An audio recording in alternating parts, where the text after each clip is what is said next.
ঋত্বিক ঘটক বাংলা চলচ্চিত্রের ইতিহাসে এক অনন্য নাম।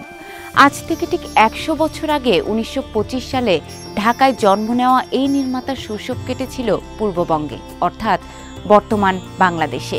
১৯৪৩-৪৪ সালের ভয়াবহ দুর্ভিক্ষ, দ্বিতীয় বিশ্বযুদ্ধ এবং সেই ক্ষতচিহ্নই হয়ে ওঠে তাঁর শিল্পের মর্মকথা।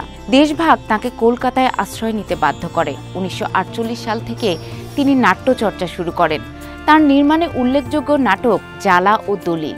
একই সঙ্গে তিনি অভিনয় করেন বিজন ভট্টাচার্যের নবান্ন ও দীনবন্ধু মিত্রের নীলদর্পণে।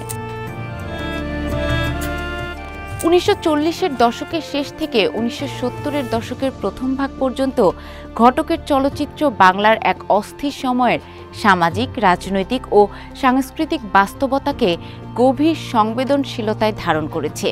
তিনি বলেছিলেন, আমি পূর্ববঙ্গের মানুষ।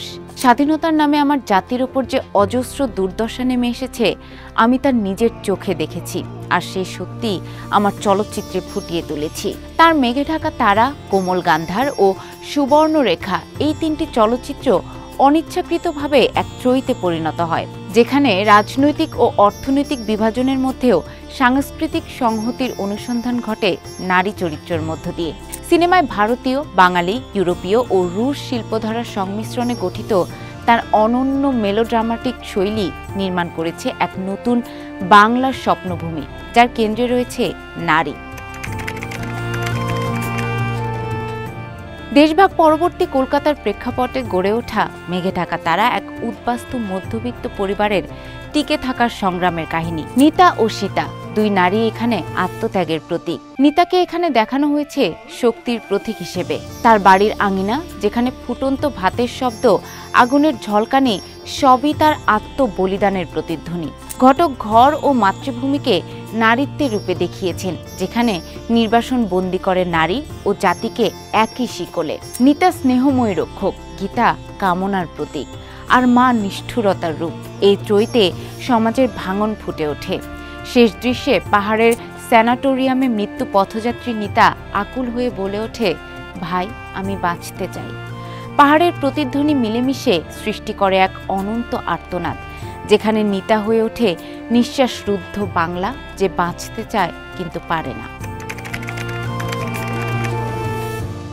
কোমল গান্ধারে ঘটক পারিবারিক গণ্ডি পেরিয়ে প্রবেশ করেন সমাজের বৃহত্তর পরিসরে একটি নাট্যদলে, যেখানে শেকড়হীন উদ্বাস্তুরা মঞ্চে গড়ে তোলে তাদের নতুন জীবন। এ দলের প্রাণকেন্দ্রে অনুসুয়া, প্রধান অভিনেত্রী ও ছবির আবেগিক কেন্দ্র, যিনি শিল্পের আদর্শবাদ ও আবেগের ক্লান্তির মাঝে দোদুল্যমান। নিজের শরণার্থী হিসেবে অনুসুয়া শিল্প ও সমাজ চেতনায় আশ্রয় খোঁজেন। নীতা বা সীতার মতো তিনি মৃত্যুবরণ করেন না, বরং টিকে থাকেন। কিন্তু সেই টিকে থাকা বিজয়ের নয়, বিষণ্ণ সহিষ্ণুতার।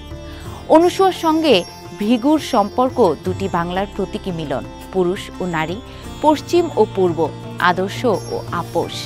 তাদের অসম্পূর্ণ ভালোবাসা দেশভাগের অমোচনীয় ক্ষতের প্রতিচ্ছবি। ঘটক তাকে দেখান মহড়ার ঘর, রেল স্টেশন ও অসম্পূর্ণ মঞ্চে, যেন এক অসমাপ্ত দেশ ও অপূর্ণ স্বপ্নের প্রতীক। তার মুখে দৃঢ়তা, তবু ক্লান্তি।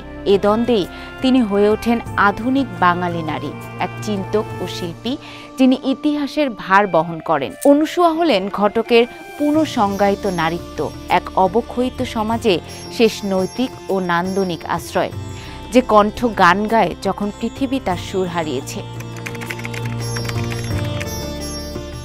সুবর্ণরেখা শুরু হয় কলকাতার উপকণ্ঠে উদ্বাস্তু কলোনিতে, যেখানে অনাথ সীতা বড় হয় ভাই ঈশ্বরের তত্ত্বাবধানে। সঙ্গীতের মাধ্যমে ঘটক সীতাকে একসঙ্গে মা ও প্রেমিকার রূপে চিত্রিত করেন।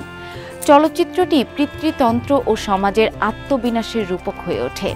সুবর্ণরেখার তীরে সীতার কৃষ্ণ কীর্তন, তার গানের সুর আর ঘটকের বিস্তৃত শট নারীত্ব, প্রকৃতি ও মাতৃভূমিকে এক সূত্রে বেঁধে ফেলে। শেষে অভিরামের মৃত্যু ও নির্বাসনের পর সীতা কলকাতার বস্তিতে ফিরে আসে, যেখানে তার শেষ মুহূর্ত কেবল সঙ্গীত ও নীরবতায় প্রকাশিত।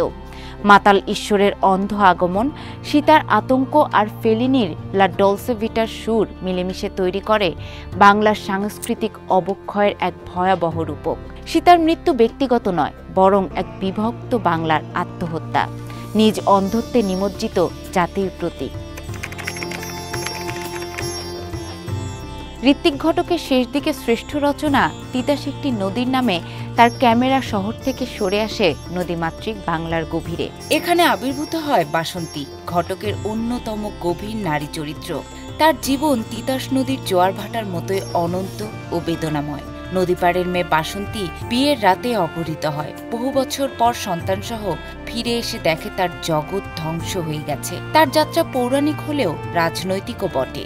এক সম্প্রদায়ের বিলুপ্তির কাহিনী। বাসন্তী নদীর কন্যা, অথচ নদী শুকিয়ে গেছে, যেন বাংলার ম্লান হয়ে যাওয়া প্রাণশক্তির প্রতীক। তার নীরবতা, মাতৃত্ব, বিলুপ্তি সবই নদীর মরে যাওয়া স্রোতের মতো। ঘটকের ক্যামেরায় এক অবিস্মরণীয় দৃশ্য ফুটে ওঠে। বাসন্তী হাঁটছে শুকনো নদীর তলদেশে, তার পা কাঁদায় ডুবে আছে, শাড়ি মিশে গেছে মাটির রঙে। নদী যেন তার প্রতিবিম্ব। এক সময়ের উর্বরতা আজ পরিণত হয়েছে শূন্যতায়। যদি নিতা হয় শহরের আর্তনাদ আর সীতা হয় জাতির ক্রন্দন, তবে বাসন্তী সেই নদীর নীরবতা।